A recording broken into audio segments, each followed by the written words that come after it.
오늘은 본문 말씀을 중심으로 해서 두 가지 주제를 여러분과 같이 생각해 보려고 합니다. 첫 번째 주제는요, 사람들의 계획과 하나님의 뜻입니다. 그리고 두 번째 주제는 사람들의 평가와 하나님의 평가. 이 두 가지 주제를 가지고 오늘 여러분과 함께 말씀을 나누기 원합니다. 첫 번째, 사람들의 계획과 하나님의 뜻입니다. 우리가 읽었듯이 본문에는요, 대제사장들과 서기관들이 예수를 잡아 죽이려고 계획을 하는데, 그 잡아 죽이려고 계획한 때가 유월절 명절이 지난 때입니다.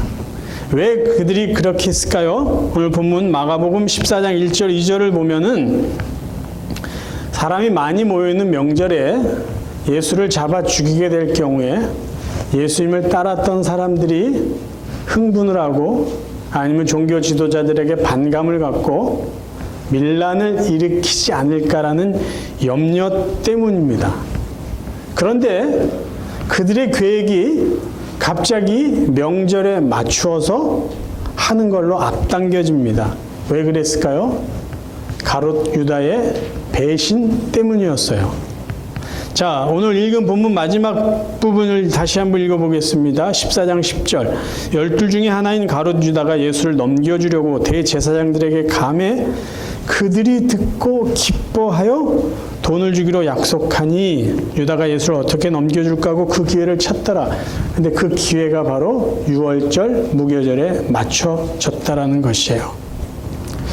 왜 대제사장들이 예수님을 명절에 잡아 죽이려고 하지 않았을까요? 왜 밀란이 날까 걱정을 했을까요? 예수님의 인기가 대단했거든요. 그리고 조금 전, 며칠 전에 예수님이 예루살렘 성에 들어오실 때 수많은 사람들이 난리가 났어요. 메시아가 왔다. 저 사람이 우리를 구원해 줄 수 있는, 이 나라를 해방시켜 줄 수 있는 진정한 메시아다라고 해서 흥분을 합니다. 그리고 그 사람들이요, 종려나무 가지를 흔들고 옷을 흔들면서 호산나 호산나를 외쳤어요. 호산나는 Save us now. 지금 우리를 구원해 주십시오 하는 외침이었어요. 종교 지도자들이 놀래가지고 물어봅니다. 마태복음 20장 10절. 예수께서 예루살렘에 들어가시니 온 성이 소동하여 이르되 이는 누구냐? 질문을 했어요. 그랬더니 사람들이 이렇게 대답합니다. 무리가 이르되 갈릴리 나사렛에서 나온 선지자 예수라.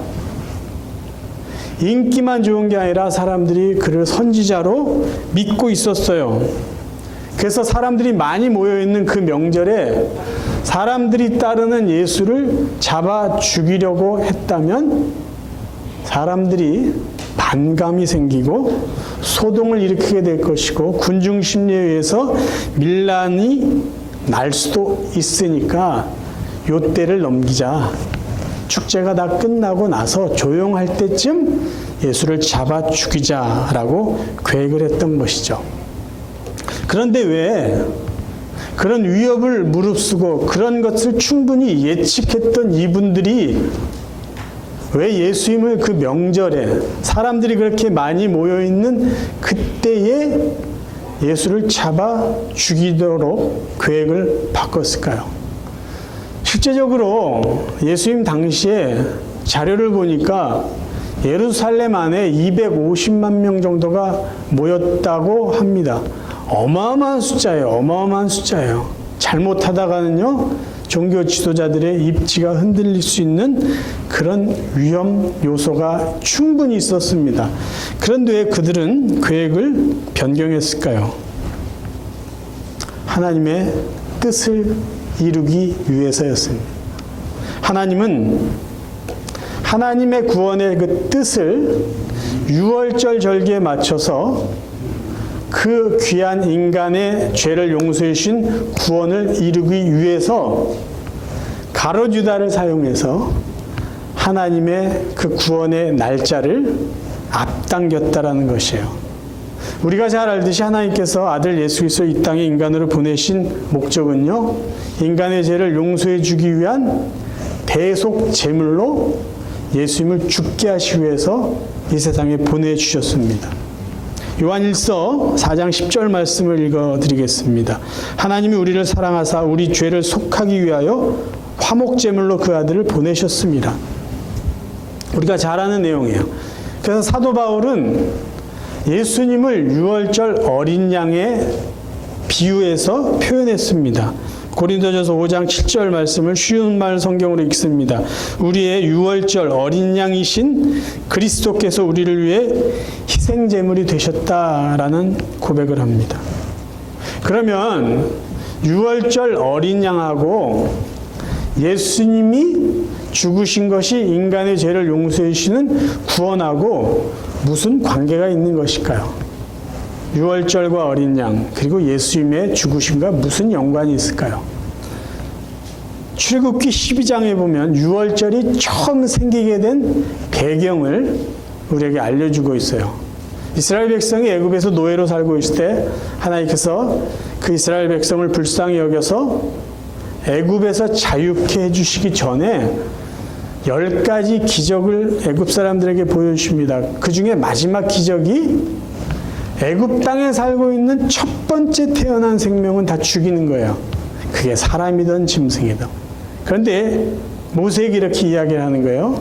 이스라엘 백성들에게 양을 잡아서 집, 문, 위에구, 좌우구 피를 발라놓으면 내가 이스라엘 백성들 어린 양의 피가 발라져 있는 그 집에 사는 사람들은 죽이지 않겠다. 그게 누구든지 간에. 그렇게 말씀하셨어요. 그것을 하나님이 유월절이라고 명하시고 후손들로 하여금 지키도록 명령하십니다. 자, 출애굽기 12장 21절부터 읽어드리겠습니다. 모세가 이스라엘 모든 장로를 불러서 그들에게 이르되 너희는 나가서 너희의 가족대로 어린 양을 택하여 유월절 양으로 잡고 우슬초 묶음을 가져다가 그릇에 담은 피에 적셔서 그 피를 문 임방과 좌우 설주에 뿌리고 아침까지 한 사람도 그 집 문 밖에 나가지 말라. 여호와께서 애굽 사람들에게 재앙을 내리려고 지나가실 때에 문 임방과 좌우 문설주의 피를 보시면 여호와께서 그 문을 넘으시고 멸하는 자에게 너희 집에 들어가서 너희를 치지 못하게 하실 것임이니라. 너희는 이 일을 규례로 삼아 너희와 너희 자손이 영원히 지킬 것이니. 여기 23절에서 여호와께서 그 문을 넘으시고 이것이 바로 유월절 패스오버라는 말이에요. 유월. 그 집에 들어가서 생명을 죽이지 않고 패스오버 넘겠다. 그래서 유월절이 생긴 것이에요. 왜요? 어린 양의 피를 문에 바른 사람들, 그 가족 사람들은 죽이지 않겠다. 그래서 예수님이 이 땅에 오셨는데 어린 양으로 오셨다. 유월절 어린 양으로 죽으셨다라는 의미는 예수님이 죽으시고 예수님의 피, 그 보혈로 말미암아 인간은 죄 때문에 죽지 않게 되었다. 하나님이 그 죄를 대가를 예수님에게 물으시고 인간은 죽이지 않고 그 생명을 넘어가신다. 살려주셨다. 그런 의미예요. 그래서 예수님이 유월절 어린 양으로 죽으셨다는 것은 바로 인간의 죄를 대신해서 죽으셨다라는 하나님의 큰 구원의 그 그림을 보여주고 있는 것이에요. 실제로 지금도 이스라엘 백성들은 유월절이 되면은 양을 잡아서 과거에 유월절에 했던 그 행사를 재현하고 있습니다. 오늘 이 같은 사건을 기록한 누가복음 22장에 보면요. 그때 그 사람들도 유월절 때에 양을 잡았다라는 것이 성경에 그대로 표현되고 있어요. 누가복음 22장 7절. 유월절 양을 잡을 무교절 날이 이른지라. 그래서 하나님께서 원래 대제사장들의 계획은 유월절 절기를 지난 후에 하려고 했던 예수님을 잡아 죽이는 계획을 유월절에 맞춰서 앞당기신 이유는요. 예수님이 그때 죽으셔야 진정한 예수님의 죽음의 의미와 목적이 사람들에게 정확하게 드러내고 이해시킬 수 있었기 때문입니다. 예수님의 죽음은 속죄의 죽음이다. 너희들 인간의 죄를 대신해서 죽으신 유월절 어린 양의 죽음이라는 것을 정확하게 같은 시기에 맞춰서 사람들에게 보여주신 것이에요. 하나님은요, 하나님의 뜻을 하나님의 방법대로 이루어 가시는 분이에요. 그래서 하나님은요, 유다의 악한 꾀를 통해서라도 하나님의 큰 구원을 이루어 가시는 분이에요. 그런데 이런 이야기를 하면 어떤 분들은 저런 질문을, 의심을 하는 분이 있어요. 어떤 의심과 질문이냐 하면, 만약에 하나님이 가론 유다를 사용해서 하나님의 뜻을 이뤘다면은 가론 유다는 너무 억울한 사람 아니냐라는 거예요. 역사의 악역을 맡아가지고 두고두고 욕을 먹게 되는 그 역할을 가론 유다는 하나님이 이렇게 시켜서 할 수밖에 없었던 거 아니냐, 희생당한 사람 아니냐라고 생각하고 의심하는 사람들이 있다라는 것이죠. 그런데 정말 그럴까요?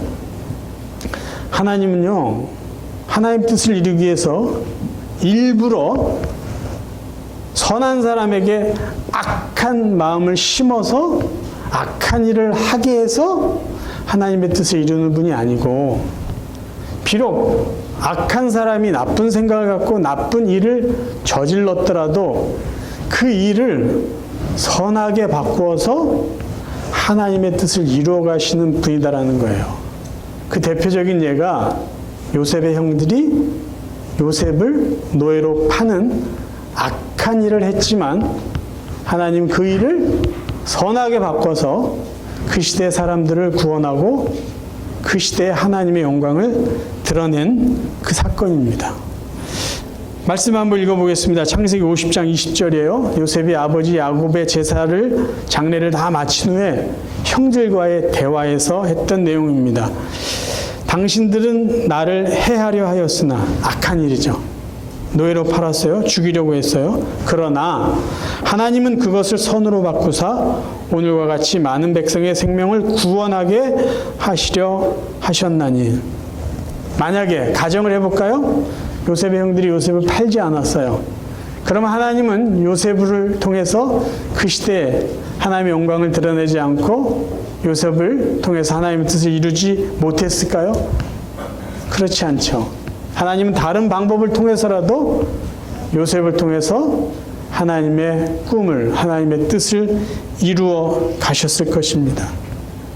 그래서 하나님은요, 억지로 인간을 조정해서 나쁜 일을 하게 해서 하나님의 뜻을 이루는 분이 아니고, 비록 인간이 실수하고 실패하고 나쁜 일을 저질렀을지라도 하나님 원하시는 아름다운 것을 이루어 가시는 분이다라는 것이에요.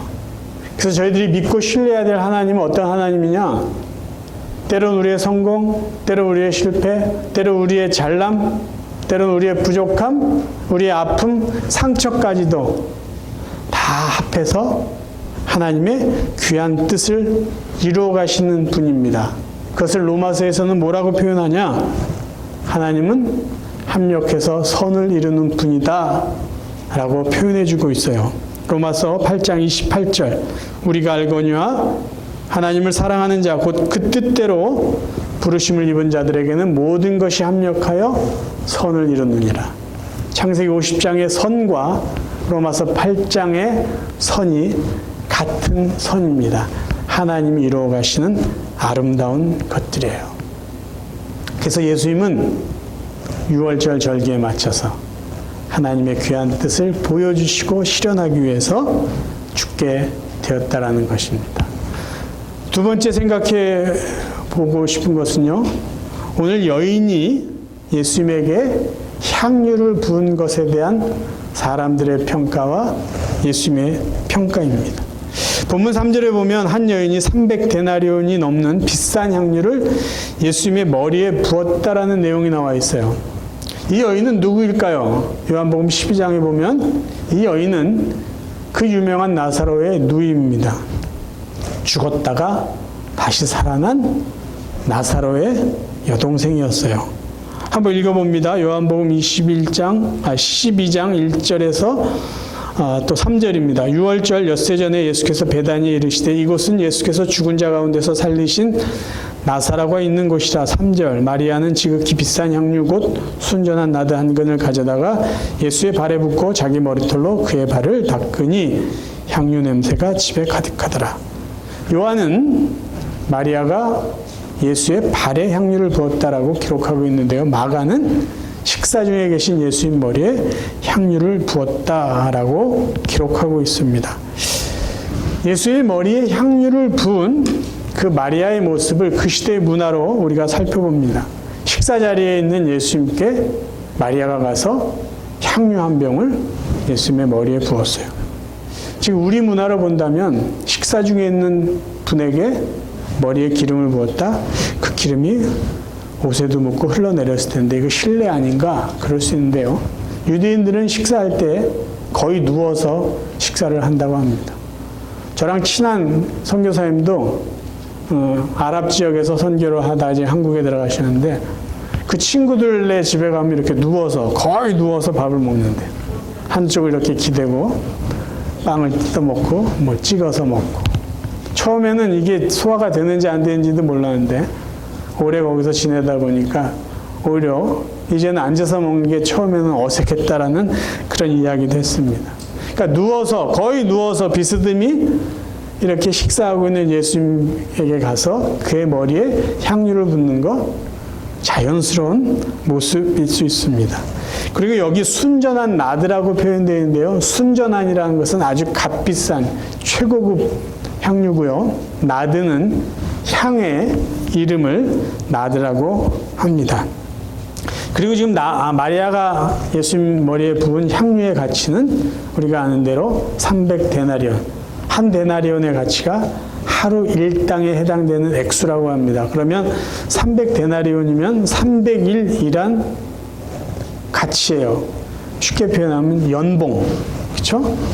연봉에 해당되는 값비싼 향유를 예수님에게 부었다. 그렇게 이해하시면 될 거예요. 깨뜨렸다라는 표현은요. 병을 깨부수고 예수님 머리에 부었다라는 의미보다는 호리병 같이 생긴 그 병에 담긴 향유를 밑부분을 이렇게 뜯어서 깨뜨려서 그것을 부었다라고 우리가 이해하시면 될 것 같습니다. 당시 유대 관습에는요, 자기 집에 귀한 분이 오시면 향유를 머리에 서너 방울 이렇게 떨어뜨려 주는 게 예의였대요. 그것은 그분에 대한 어떤 자기들의 존경의 표시였다라고 합니다. 근데 오늘 본문에 보면은 마리아는 예의에 지나치게 한 병을 갖다 부은 거예요. 갖다 비싼 최고급 향수를 말해요. 왜 그랬을까요? 우리가 기본적으로 알 수 있는 것은 저분이 우리 죽은 오빠를 살려줬으니까 너무 고마울 거 아니에요. 그런데 성경학자는 감사 이상의 믿음의 고백이라는 것이죠. 자, 랄프 마틴이라는 성경학자는 마리아가 예수님 머리에 그 값비싼 향유를 부은 것을 이렇게 신학적인 관점으로 해석을 해줍니다. 마리아가 예수의 머리에 기름을 부은 사건은 신학적인 행동이었다. 구약에서 기름을 머리에 붓는 것은 왕이나 선지자, 제사장에게만 하는 행위였고 궁극적으로 그것은 인류의 메시아에게 드려질 행위이다.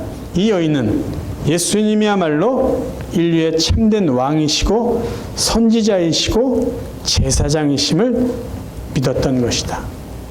그러니까 이 마리아의 행동은 감사에 그치는 표현이 아니에요. 믿음의 고백이었던 것이죠. 그런 마리아의 행동에 사람들의 평가는 아주 인색했습니다. 화를 내요, 사람들이. 그 책망을 해요. 왜요? 식사 중에 계신 예수님의 머리에 부어서 식사를 방해한 것 때문이 아니라 비싼 걸 왜 낭비하냐는 거예요. 그리고 그들이 화를 낸 명분은 이렇습니다. 차라리 그거 팔면 300데나리온 더 받을 텐데 그 돈 가지고 가난한 사람 도우면 될 걸 그 쓸데없이 왜 낭비하냐라는 것이에요. 그런데 예수님은 마리아의 행동을 좋게 보세요. 그리고 칭찬을 하십니다. 뭐라고 이야기했는지 읽어볼까요? 마가복음 14장 6절 예수께서 이르시되 그가 내게 좋은 일을 했다는 거예요. 그리고 9절에 보면은요, 내가 기억하겠다라는 거예요. 내가 기억하겠다. 너무 나에게 좋은 일을 해서 내가 기억하겠다라는 것이에요. 예수님이 왜 그렇게 칭찬하셨을까요? 좀 놀라운 표현을 하세요. 이 여인이 나를 위해서 힘을 다해서 나의 장례를 준비했기 때문이라는 거예요. 마가복음 14장 8절 그는 힘을 다하여 내 몸에 향유를 부어 내 장례를 미리 준비하였느니라. 근데 여러분 생각해 보세요. 마리아가 정말 예수님이 곧 죽으실 것을 알고 예수님의 장례를 미리 준비해서 마치 시신에 향유를 바르듯 한 그 마음으로 예수님의 머리에 기름을 부었을까요? 그렇지 않았어요. 만약에 그랬다면요, 이건 대단한 신뢰고 어떻게 보면 모욕일 수 있어요. 왜냐? 지금 살아계신 분에게 가가지고 당신 죽을 걸 내가 알고 지금 당신 시신에 향유를 바릅니다. 이건요, 굉장한 모욕이에요. 그러니까 마리아가 지금 예수의 향유에 머리에 향유를 분 거는요, 말 그대로 믿음의 고백인 거예요. 당신은 왕이십니다. 메시아입니다. 선지자입니다. 근데 왜 예수님이 이렇게 표현할까요? 마리아의 마음을 아셨어요. 믿음을 보셨어요. 그래서 마리아가 한 것보다 더 큰 의미를 부여하시고 더 크게 칭찬해 주셨다는 거죠. 하나님이 이런 분이세요. 우리가 하나님께 사소한 것 하나 정성스럽게 하면 하나님은요, 너무 크게 그걸 보시고 칭찬해 주신 분이에요. 마태복음 25장에 보면 예수님이 비유를 들어서 왕의 모습으로 하시는 말씀이 있어요.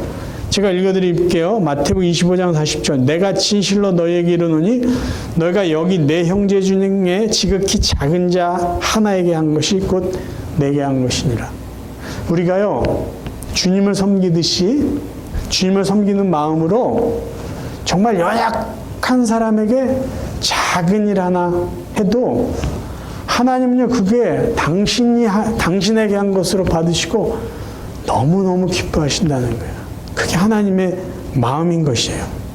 그러면 우리가 본문에 나와 있는 마리아처럼 적은 것을 했지만 하나님 앞에 좋은 평가를 받기 위해서 우리는 무엇을 해야 될까요? 또 어떻게 해야 될까요? 저는 여기에서 300이라는 숫자에 초점을 맞추고 싶지 않습니다. 그래서 여러분 연봉에 해당되는 걸 하나님 앞에 바치시면 하나님이 너무 좋아하실 거예요. 이렇게 도전하고 싶지 않아요. 여러분 더 많이 하나님 앞에 바치시면 하나님이 더 좋아하실 것입니다. 이렇게 여러분에게 말씀드리고 싶지 않아요. 왜냐하면 예수님은요, 부자들의 많은 헌금보다도 가난한 과부의 2렙돈을 더 기쁘게 받으시는 분이기 때문이에요. 예수님은 성이 없는 많은 양보다 성이 있는 그 마음을 받으시는 분이기 때문입니다. 그래서 우리가 하나님 앞에 좋은 평가, 좋은 인정을 받기 위해서 어떻게 일을 할까요? 어떤 일을 해야 될까요? 첫 번째는요, 하나님이 기뻐하실 일을 해야 되는 거예요. 하나님께서 기뻐하시는 일이요. 이 말은 뭐냐면 사람들의 인정받으려고 애쓰지 말고 하나님께 인정받으려고 애쓰자라는 거예요. 사람들의 눈치 보고 그들의 비유 맞추는 것보다 하나님이 기뻐하실 일을 하자라는 거예요. 우리는요, 우리를 잘 알지도 못하는 그냥 사람들에게 잘 보이려고 신경을 많이 써요. 그런데 우리의 아버지 되신 하나님께는 잘하려고 그렇게 애쓰지 않는다는 거예요.